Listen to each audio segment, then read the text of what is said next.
bahagaze bate? Abasitari nyarwanda bahagaze bate? Yes, reka nizere ko buri umwe wese ameze neza muri kano kanya, kandi nabwo niba utameze neza ihangane biri buze gucamo. Uyu munsi rero tujye kuganira ku bintu navuga ko bimaze gufata indi ntera. Naracecetse ndavuga nti wenda reka ntegereze gato ndebe uburyo biri buze kugenda, ariko uko iminsi yagendaga yicuma niko ibintu byagendaga bihindura isura ku rwego nanjye ntabyumvaga uko bishoboka.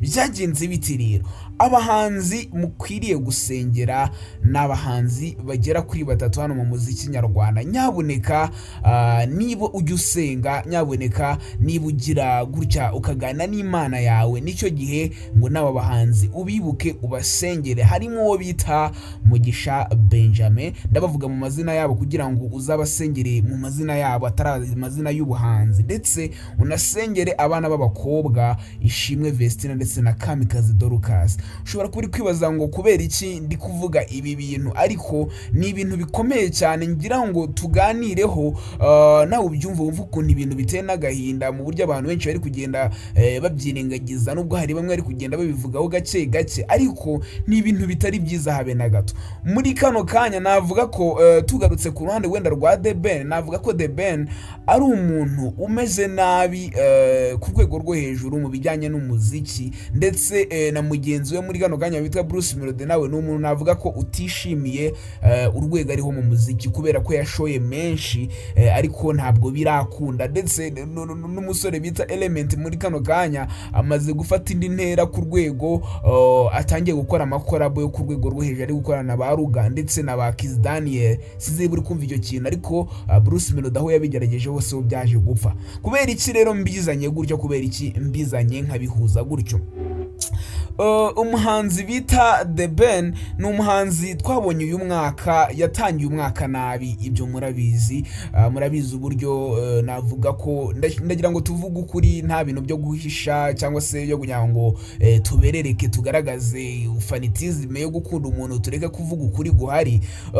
Ku itariki ya mbere twabonye ibyabaye kuri The Ben, uburyo bamukubise umushoti, nabyita umushoti, bamutsinze nyine, bamukubitiye ahareba inzega, niko abanyarwanda bakunda kuvuga. Ni ibintu byambabaje bikanababaza n'abatari bake bakunda umuziki nyarwanda, utaruvuga ngo ukunda The Ben, ahubwo nyine kuba yarakoze, kuba nyine atara performance neza nkuko twari tumwiteza kuri ratariki. Nibwo byatangiye rero turavuga tuti ntaribi, ariko rero tutari twarenga ayo matariki, reka mbe ngarutseho gatoya, ngaruke kuri Vestine na Dorcas. Aba bakobwa bahari Musanze, navuga ko uriya mwaka no mwaka basoje nabi, nabo n'abantu bahusoje nabi, ariko uri gusoza twumvaga ko nabo bagiye kuryoha bakagera ku bintu birenze. Murabizi ko mu kwa 11 niba ntibeshye mu matariki ya mbere gutyo bagiye aho bita muri biriya bihugu byo hanze, bajya Canada.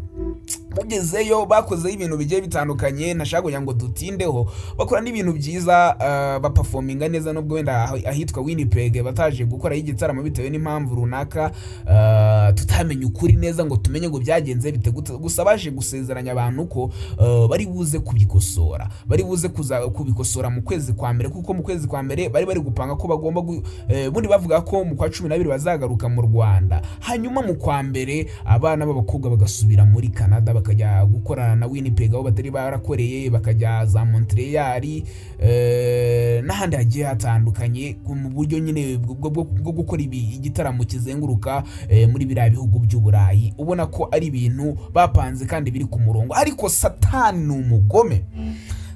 ni umugome, yaragiye shamana yanjye, yaragiye akora ikintu navuga ko kibabaje, azana ikintu bita amakimbirane mu muryango wa Vestine na Idrissa Wedarago. Ibyo bintu byabaye, buretse gato utagira ngo ndi kugira ngo mbitindeho, ibyo bintu byabaye icyo gihe nibyo byateye buri kintu cyose ushobora kuba uri kubona muri kano kanya. Nibyo ngiye kugwereka muri kano kanya, ari nayo mpamvu naguye ngo mubasengere aba bana. Nibyo byateye kuba aba bana bameze nabi muri kano kanya. kubera ko biriya bintu byabaye saga ikomeye mu gihugu cy'u Rwanda. Ndakeka murabyibuka, muribuka uburyo abantu bose babataranze bakavuga bati noneho akabo karashobotse. Ubwo icyo gihe muribuka uburyo manager wabo nawe yari mu bibazo bikomeye cyane. Muribuka uburyo Kamikazi Dorcas nawe atari yishimye kuba mukuru wahuye n'icyo cyago gikomeye. Muribuka uburyo n'ibintu byinshi byabaye, ibintu byo kuvuga ngo aratwite Rwanda Vestine n'ibindi byinshi. Ariko mbere gato nuko yuko nkubwira ikintu gikomeye kuri aba bakobwa Vestine na Dorcas, reka manze ngaruke kuri The Ben ho gatoya.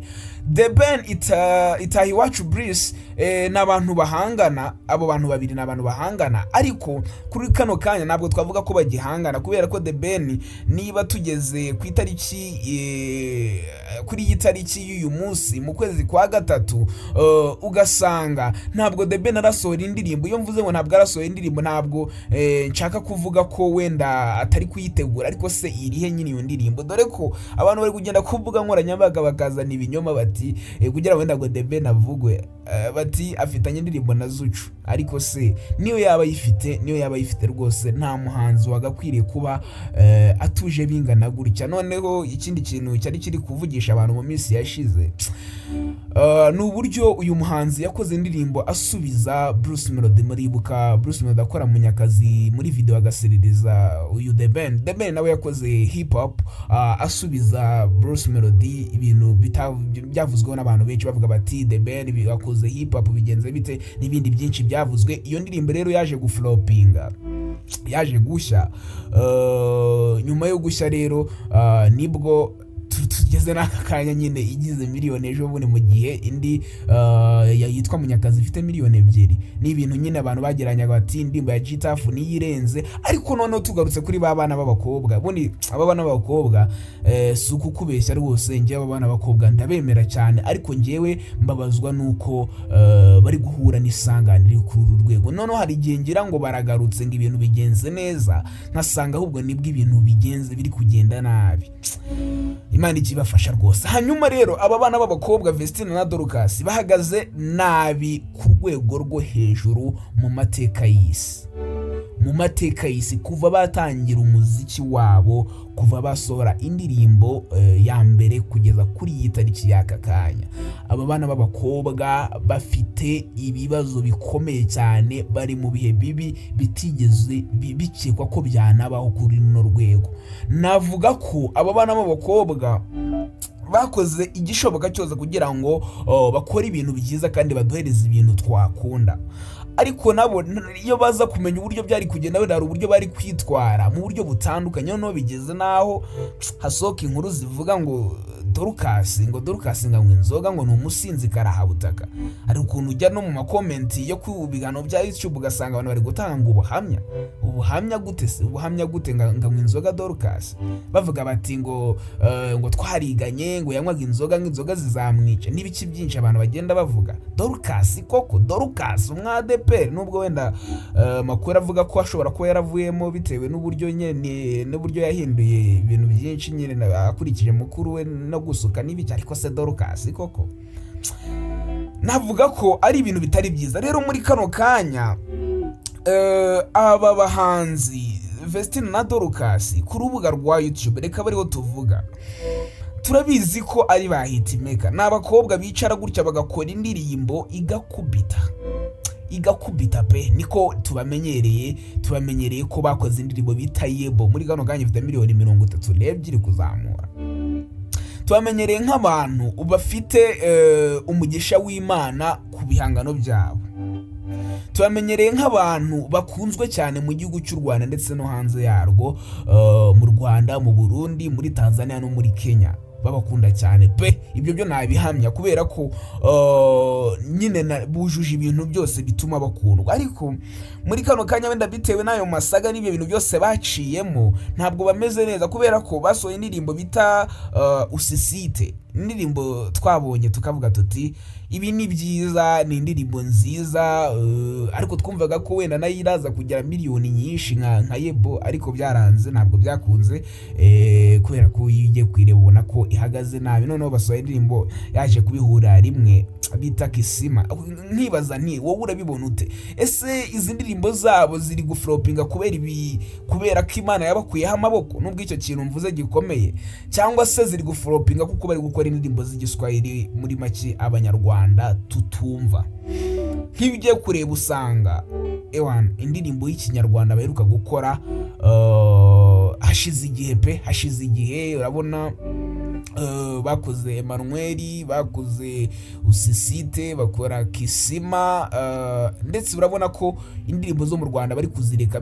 Byatewe na manager, ariko hano ho ndakivugaho iki kintu, iki cyo ndakivugaho, byatewe na manager, kubera ko manager yabonye Yebo ikunzwe, aravuga ati ahantu harimo amafaranga, noneho izi kurebwa n'abantu batarabo mu Rwanda, urumva amafaranga ariyongera. Aravuga ati kubera iki tutakora nyinshi z'igiswahili, wenda dukore nka Israel Mbonye buri agenda bikora, ariko ntabwo byabahiriye. Noneho abantu bari gukomeza kwibaza bati ese nk'uko amakuru twayakiraga mu minsi yashize, umuntu bita Vestine yaba akiri muri biriya bihugu byo hanze, yaba akiri muri Canada nk'uko amakuru agenda bivuga?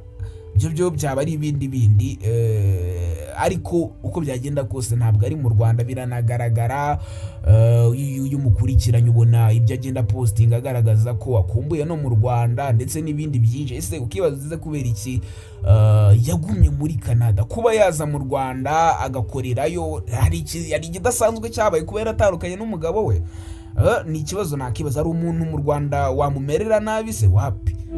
Nje numvaga ko yakaje wenda bagakora imiziki n'ibitaramo dukumbuye rwose Vestine na Dorcas. Niba tugeze mu kwezi kwa 4, tubaheruka mu kwezi kwa 10 mu Rwanda, mu kwa 11 bagiye kugenda, murabizi bagiye kujya muri Canada, murabizi ko babanje gukora igitaramo hariya muri Camp Kigali. Rero ni ibintu navuga ko bitari byiza kuri aba bakobwa, ntabwo bahagaze neza, nubwo nabo atari bonyine. Ntabwo ari bonyine, kubera ko The Ben nawe bari kumwe cyane. The Ben we mbona wagira ngo umuziki awukora bishaka cyangwa atabishaka, nta nubwo abirimo cyane. Nuza afite n'amafaranga, uriya mugabo The Ben banumva wagira ngo aranyuzwe n'amafaranga afite, dore ko biri kuvuga ko agiye gushingira uruganda umwana we bita Icyeza Runa Paris. Yo kumushingira uruganda rwose, umwana ajya akora amafaranga, azige yige mu uruganda rwo rumwishyurira. Abantu b'abakire rwose bameze neza, ariko ntabwo ibyo bikuraho ko ari umuhanzi. Tuba dukeneye ibihangano bye, niyo mpamvu nanjye mba naje nkavuga nti ese nibiguma gutya bizarangira bite? Nibiguma gutya bizarangira bite ko aba bahanzi bacu badashaka kuvuga? Ni ikibazo rwose nakibaza. Wowe andika muri comment wowe uko ubyumva. Ese urabona aba bastari bacu bahagaze bate? Byareka muri comment uko ubibona ndetse n'uko ubyumva.